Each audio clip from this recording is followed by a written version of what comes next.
এবং এই মুহূর্তে তার দেহ গঙ্গায়, মা গঙ্গার কাছে তাকে ধৌত করে, তাকে আরও পরিশ্রুত করে, তাকে আরও নতুন বেশে তাকে মায়ের, এরপরে মা শারদার যে মন্দির রয়েছে সেই মন্দিরের সামনে নিয়ে যাওয়া হয়েছে।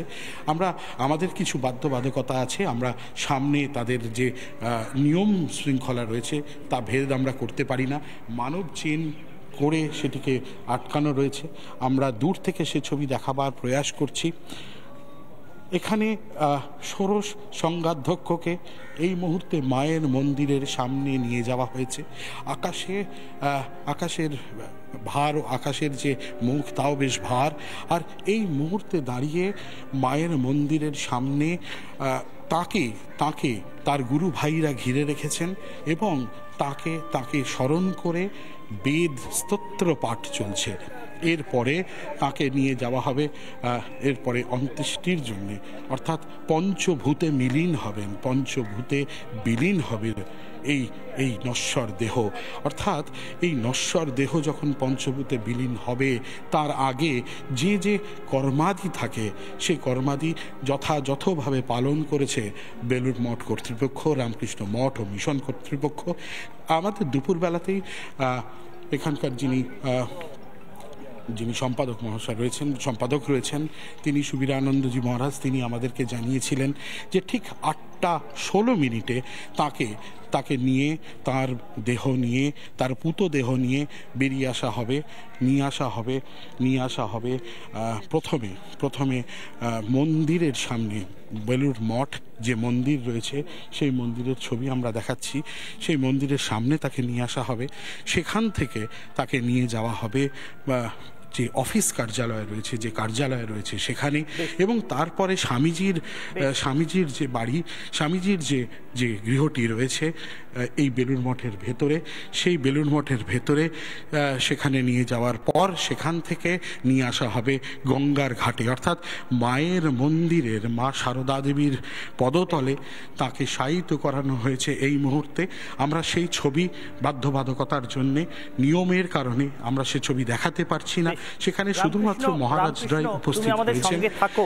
এবং বেলুড় মঠে রামকৃষ্ণ মিশনের সদর দফতরে আমাদের প্রতিনিধি রামকৃষ্ণ সিনহা প্রতিটি মুহূর্তে আজকে শোকাকুল ভক্তজন যারা কাল রাত থেকে যাওয়া আসা শুরু করেছেন রামকৃষ্ণ মিশনের সদর দফতরে বেলুড় মঠে, যারা স্বামী শরণানন্দের এই নশ্বর দেহের শেষ যাত্রায়, এই অন্ত্যেষ্টিতে সঙ্গী হতে চান, তারা কি করছেন এবং ঠিক কী প্রক্রিয়ায় প্রেসিডেন্ট মহারাজকে বিদায় জানাচ্ছে বা জানাতে চলেছে রামকৃষ্ণ মঠ ও মিশন, সেদিকে রামকৃষ্ণ তুমি নজর রাখো।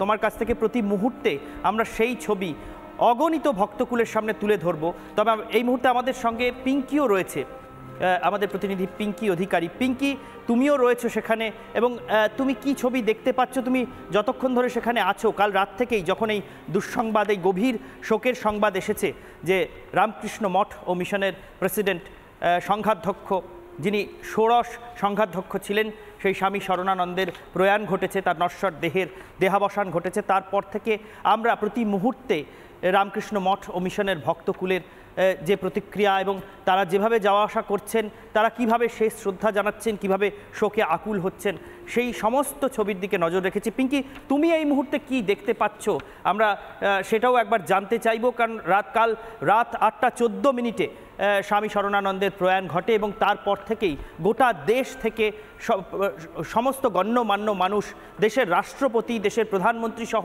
প্রত্যেকে শ্রদ্ধা জানাতে শুরু করেছেন, শোক ব্যক্ত করতে শুরু করেছেন। পিঙ্কি, তোমার সামনে এই মুহূর্তে ঠিক কী ছবিটা উঠে আসছে একটু আমাদের দর্শকদের দেখাও।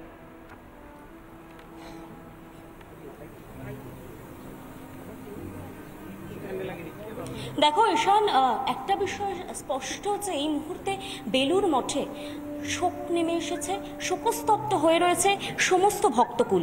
আজকে যদি ছবিটা দেখা যায়, এই মুহূর্তে কিছুক্ষণ আগেই মহারাজের যে পূর্ণ দেহ রয়েছে সেই দেহ নিয়ে যাওয়া হয়েছে প্রদক্ষিণের জন্য। পুরো মঠ এবং যে মন্দির রয়েছে সেখানে প্রদক্ষিণ করা হচ্ছে, তার নিজস্ব যে বাসভবন রয়েছে সেখানে নিয়ে যাওয়া হচ্ছে, এবং এই মুহূর্তে একদম গঙ্গার যে পূর্ব পার রয়েছে, যেখানে একেবারে সন্ন্যাসীদের, সংঘের যে সন্ন্যাসীরা রয়েছেন তাদের যেখানে সমাধিস্থ বা পূর্ণ আহুতি দেওয়া হয়, সেই জায়গায় কিন্তু এই মুহূর্তে ভক্তকুল, বহু হাজারে হাজারে ভক্তকুল এসে জমায়েত করেছেন।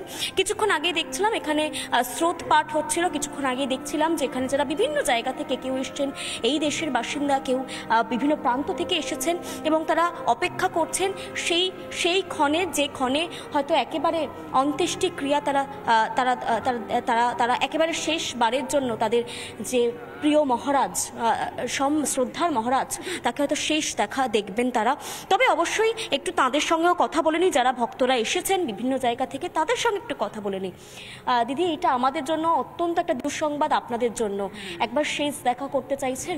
শেষ দেখা করতে চাইছি, কিন্তু পারছি না দেখা করতে। খুব খারাপ লাগছে নিজের কাছে, মানে একটু দেখা করলে খুব মানে ভালো লাগতো। স্মৃতি আছে আপনাদের মহারাজের সঙ্গে? কোনো স্মৃতি বা মহারাজের বিষয়ে কিছু বলতে চাইবেন, যেটা আমাদের পিঙ্কি তুমি সঙ্গে থাকো। তুমি বেলুর মঠে এই মুহূর্তে স্বামী শরণানন্দের অন্তিম সংস্কার তথা অন্ত্যেষ্টিক্রিয়ার জন্য যে প্রক্রিয়া পদ্ধতি প্রকরণ এখন চলছে, তার দিকে তুমি নজর রাখো তোমার মাধ্যমে, এবং আমাদের আরেক প্রতিনিধি রামকৃষ্ণ সিনহার মাধ্যমে আমরা নিয়ত অগণিত ভক্তকুলের উদ্দেশ্যে, আমাদের দর্শকদের উদ্দেশ্যে এই সমস্ত ছবি তুলে ধরব। আমরা দেখতে পাচ্ছি সেই একেবারে শেষ ক্ষণ, যে ক্ষণটা যাতে না আসে সেই জন্য ভক্তকুল গত রাত থেকে এখনো পর্যন্ত চোখে জল নিয়ে অপেক্ষমান। তারা ভাবছেন কেন গুরুকে বিদায় জানাতে হয়, কেন অভিভাবকহীন হতে হয়, সেই ভারাক্রান্ত হৃদয় নিয়ে তাও বাস্তবের সম্মুখীন হচ্ছেন তারা। এই জায়গা থেকে যেরকমভাবে ভক্তকুল তারা আজকে দাঁড়িয়ে প্রত্যেক মুহূর্তে তারা তাদের নিজের চোখে কিভাবে প্রেসিডেন্ট মহারাজকে দেখেছেন সেই কথা স্মৃতিচারণা করছেন, ঠিক সেরকমভাবেই রামকৃষ্ণ মঠ ও মিশনের সাধারণ সম্পাদক স্বামী সুবীরানন্দ মহারাজ তিনিও কিভাবে নিজের চোখে প্রেসিডেন্ট মহারাজকে দেখেছেন সেই স্মৃতিচারণা করলেন আজ। কি বললেন তিনি, শুনুন। আমাদের সঙ্গে রয়েছেন রামকৃষ্ণ মঠ ও মিশনের সাধারণ সম্পাদক স্বামী সুবীরানন্দ মহারাজ। প্রথমেই মহারাজের সঙ্গে, অর্থাৎ স্বামী শরণানন্দের সঙ্গে আপনার কাজ করার অভিজ্ঞতা, সন্ন্যাসী হিসেবে তাকে দেখার অভিজ্ঞতা যদি একটু আমাদের সঙ্গে শেয়ার করেন। স্বামী স্মরণানন্দজি মহারাজকে আমি প্রথম দর্শন করি কলকাতা অদ্বৈত আশ্রমে। উনি কলকাতা অদ্বৈত আশ্রমের ম্যানেজার ছিলেন। সালটা ছিল 1973। স্মরণানন্দজি আমাকে ডাকেন। আমি তখন সবেমাত্র সঙ্গে যোগদান করেছি। আমার সম্পর্কে উনি খুঁটিনাটি সমস্ত জিজ্ঞেস করেন। জিজ্ঞেস করার পরে বললেন, তুমি এখানে একটু বসো। উনি নিজে উপরে গেলেন এবং নিজের হাতে 1 কাপ কফি করে উনি নিয়ে এলেন। কে সাধু, আমার চাইতে এত বড়, এত অভিজ্ঞ, এত আমার চাইতে সিনিয়র একজন প্রৌঢ় সাধু, তিনি আমার মতো একজন সাধারণ ব্রহ্মচারী, শিক্ষানবিশী, তার জন্য 1 কাপ কফি নিয়ে এসে আমাকে দিচ্ছেন। আমি আশ্চর্য হয়ে গেছিলাম যে মানুষ কি দেবতা। অত্যন্ত সাদাসিধে লোক, পোশাক আশাক, হাব ভাব, ব্যবহার, চাল চলন সব কিছুতে একটা অত্যন্ত সাধারণ ভাব, আটপৌরে ভাব, কিন্তু তার মধ্যেই ওর একটা স্পিরিচুয়াল অ্যারিস্টোক্রেসি ছিল। ফুড ব্যাপার, মহারাজ এত উচ্চতায় উঠেছিলেন, কিন্তু যে কোনো লোকের সঙ্গে তার লেভেলে নেবে কথা বলতেন। এবং যারাই মহারাজের কাছে এসছেন প্রত্যেকে মহারাজের যে ভালোবাসা, স্নেহ, প্রেম, সিম্প্যাথি, সেগুলো দেখে প্রত্যেকেই আকৃষ্ট। উনি কখনো কখনো ঠাট্টা করে বলতেন, who says I am from Tamil Nadu? I am more from Bengal because I have spent 2/3 of my life in Bengal. How can I be a South Indian? এরকম বলতেন উনি বাক্যালাপে।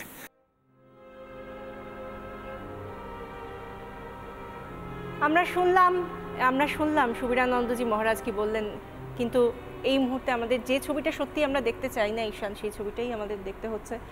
সেই ছবিটাই আমরা দেখতে পাচ্ছি একেবারে অন্তিম যাত্রায় স্বামী শরণানন্দজি মহারাজ, প্রেসিডেন্ট মহারাজ, তাকে আমরা দেখতে পাচ্ছি যেভাবে বেলুরে প্রদক্ষিণ, বেলুর মঠ ও মিশন প্রদক্ষিণ, এবং তারপর তাঁর কক্ষে যাওয়া, তারপর সেখান থেকে গঙ্গার তীরে যেখানে তার নশ্বর দেহ পঞ্চভূতে বিলীন হবে, দাহ করা হবে তার দেহ, সেখানে নিয়ে যাওয়া হচ্ছে। সেই গঙ্গা তীরের উদ্দেশ্যে নিয়ে যাওয়া হচ্ছে স্বামী শরণানন্দ মহারাজকে। এক দীর্ঘ যাত্রাপথ। 1952 সালে রামকৃষ্ণ মঠ ও মিশনের সঙ্গে স্বামী শরণানন্দের যোগাযোগ স্থাপন এবং তারপরে 72 বছর তিনি কাটিয়েছেন এই সংঘে। শেষ 7 বছর, প্রায় 7 বছর তিনি সংঘাধ্যক্ষ হিসেবে অর্থাৎ রামকৃষ্ণ মঠ ও মিশনের সর্বোচ্চ পদে আসীন ছিলেন। 94 বছর বয়সে তার দেহাবসান হলো। কিন্তু সেই 94 বছরের জীবনকালে কত বছরের কাজ যে করে গিয়েছেন, কারণ 72 বছরই তিনি পুরোপুরি উৎসর্গ করে দিয়েছেন রামকৃষ্ণ মঠ ও মিশনের জন্য।